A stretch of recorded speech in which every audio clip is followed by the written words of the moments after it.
Welcome everybody to this edition of Wealth Without Borders podcast. And today I'm delighted to have with me Matt. How are you doing, Matt? Hey, Howard. Everything's going very well this morning.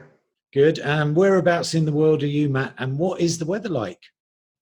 Currently, I am in Shanghai, China, and it's a bit gloomy today. It's definitely humid. Chance of rain. Okay. So it's supposed to be a rainy week, unfortunately, here. Yeah, for those of you who don't know, we're in the rainy season, so it's I'm very proud to be British, have my umbrella with me. Yeah. All right, good. So for those of you who don't know Matt Spriegel, Matt's originally from the US. You've been living, I think, for 10 years or so in Asia, and Matt's very passionate about continuous education. And then outside of work, he enjoys tennis, triathlons, and travel. And I also happen to know he enjoys a game of chess. Today's podcast title is Team Training and Engagement Anytime, Anywhere. So, Matt, you know the rules, I think, that Howard has. It's 8 questions in 8 minutes. I do have a stop clock. I'll try my best. I usually remember, to give you the time before each question so you know roughly how long is left. But are you ready to rock? Yeah, I'll try to be timely, Howard. All right, fantastic, Matt. So 8 minutes to go.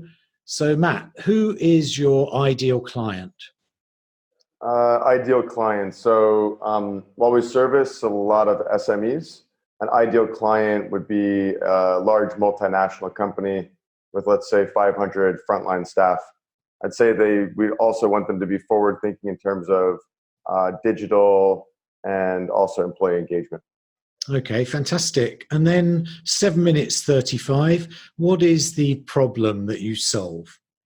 So the expensive problem that we solve for our partnering companies is employee engagement. At the same time, it is really this everyday learning gamification that sits at the core of what we do. Interesting. Gamification. Okay. Yes. 7 minutes 13 remaining. Question number 3. What are the typical symptoms that people experience who have this problem? So a lot of companies don't realize that a lack of employee engagement can really damage their organization from the inside out. Often companies don't know the true cost of having a disengaged employee until it's actually too late. They also like to blame outside factors, whether it's like another job offer or family issues for this disengagement. We also hear this word digital transformation everywhere, but this usually refers to brand and consumer perspectives.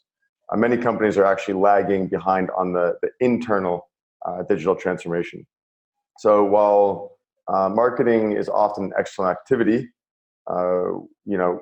we are missing the chance to build real advocacy from the inside. Providing employees a space to learn at their own pace is extremely critical to building this advocacy and to maintain their top talent.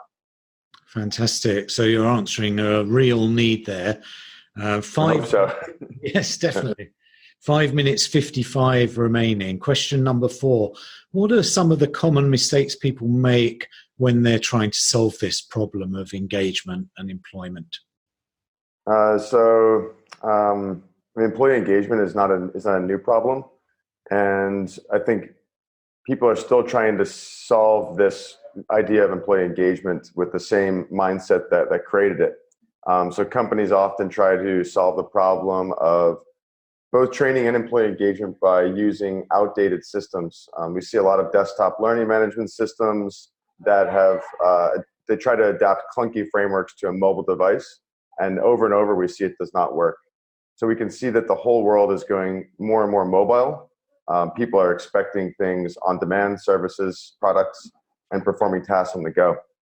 So many companies, unfortunately, have trouble letting go of a system that they've invested millions of dollars in. So it's not only a sunken cost financially, but also emotionally. Right. So adaptation is the key, I think, to success in this area. We're probably all having to adapt rapidly. So letting go. That's it. So 4 minutes 38 remaining. Question number 5. What's one valuable free action that the audience and the listeners today can implement that will help them to solve that problem? Yeah, good question, Howard. So I would say build a community and a process of learning within the organization. Learning brings people together, increases creativity through the collective, and it gives people a sense of progress, confidence, and growth internally. But it also gives them a sense like they're contributing to themselves and the company. Fantastic. And 4 minutes remaining. What's number 6? Question number 6. What's one valuable free resource you can direct people to that will further help them with their problem? So Howard, I've got good news. You can try out our app for free. So contact us via our website, ATIOM.cn for those in China, ATIOM.app for those outside. And for the first 10 listeners, we'll build you and your team a custom demo you can try out for a month. You can also try our employee engagement health meter, which is replacing this once or twice a year employee engagement survey with everyday pulse checking. The whole system is fun, is easy, and very trackable. So yeah, happy to give your listeners a try. That's great. I think that's one of the best valuable free resources we've had, Matt. So we'll give me face, Howard. Great. We're happy to help. We'll post the link to that Sure. in the podcast material. 3 minutes remaining. Question number 7. What concept or book or program or talk has been most impactful in your own experience?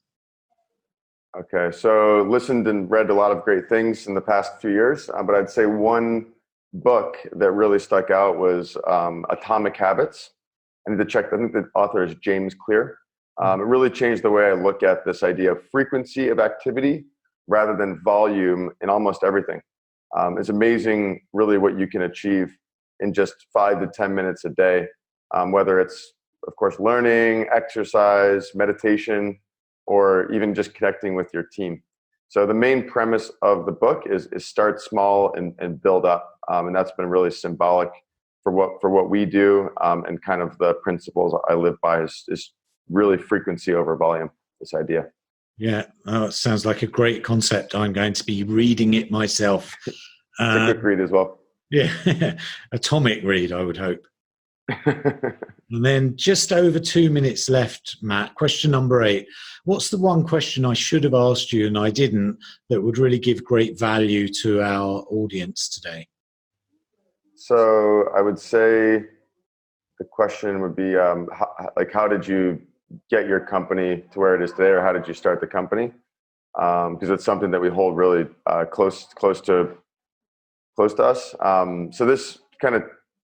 So again, the question, how did you get your company to where it is today? So this takes us back to the idea of starting small and also keeping it simple and then growing. So from our perspective, everything starts with a minimal viable product, or an MVP, they say. So we started with a flashcard study system plus leaderboards and basic analytics. The most important thing is we built something that our first clients found real value in. And once there was a willingness to pay, we knew we had our starting point. And then since starting ATIOM, we've used this MVP mentality in just about everything that we do. We build small, we test, and then we find fit. Most people talk about an MVP in a startup environment as a minimal viable product, or in terms of product development. But we realize this applies to all areas of our business, whether it's hiring. We like to give people small tests and evaluate their ability and see if they're a cultural fit. Even with clients or partner collaborations, it's easy to want to go really big. But when you find an MVP, or in this case, not a product, but a minimal viable project, to me, it is also about finding a place where everyone can execute well and of course, win together. So this really, in our minds, gives us space in the road to grow. Or put more simply, walk before you run. Fantastic. Oh, you finished exactly on 8 minutes, Matt, which much pressure. Demonstrates your MVP in action.